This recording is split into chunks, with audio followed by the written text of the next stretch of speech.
Charles Fox speaks against the East India Company. The honorable gentleman charges me with abandoning that cause which, he says, in terms of flattery, I had once so successfully asserted. I tell him in reply that if he were to search the history of my life, he would find that the period of it in which I struggled most for the real, substantial cause of liberty is this very moment I am addressing you.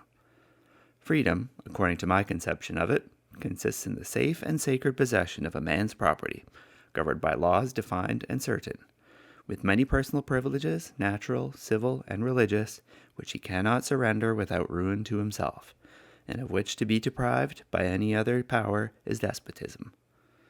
This bill, instead of subverting, is destined to give stability to these principles. Instead of narrowing the basis of freedom, it trends to enlarge it. Instead of suppressing, its object is to infuse and circulate the spirit of liberty. What is the most odious species of tyranny? Precisely that which the bill is meant to annihilate. That a handful of men, free themselves, should execute the most base and abominable despotism over millions of their fellow creatures. That innocence should be the victim of oppression. That industry should toil for rapine. That the harmless laborer should sweat, not for his own benefit, but for the luxury and rapacity of tyrannic depredation.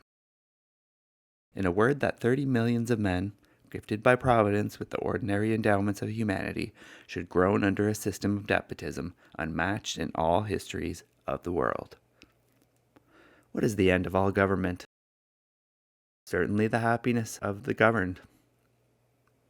Others may hold other opinions, but this is mine, and I proclaim it. What are we to think of a government whose good fortune is supposed to spring from the calamities of its subjects, whose aggrandizement grows out of the miseries of mankind? This is the kind of government exercised under the East India Company upon the natives of Hindustan, and the subversion of that infamous government is the main object of the bill in question. But in the progress of accomplishing this end, it is objected that the charter of the company should not be violated. And upon this point, sir, I shall deliver my opinion without disguise. A charter is a trust to one or more persons for some given benefit. If this trust be abused, if the benefit be not obtained, and its failure arise from palpable guilt, or, what in the case is fully as bad, from palpable ignorance or mismanagement, will any man gravely say that trust should not be resumed and delivered to other hands?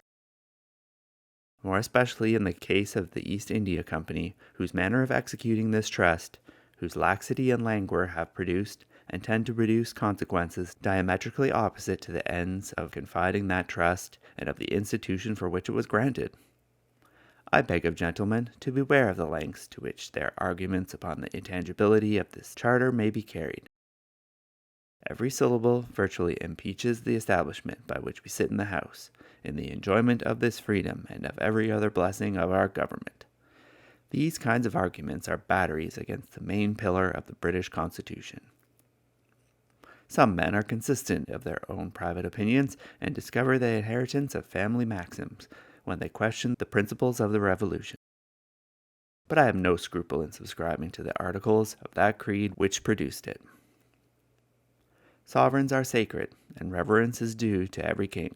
Yet, with all my attachments to the person of a first magistrate, had I lived in the reign of James II, I should most certainly have contributed my efforts, and borne part of these illustrious struggles which vindicated an empire from hereditary servitude, and recorded this valuable doctrine, that trust abused is revocable,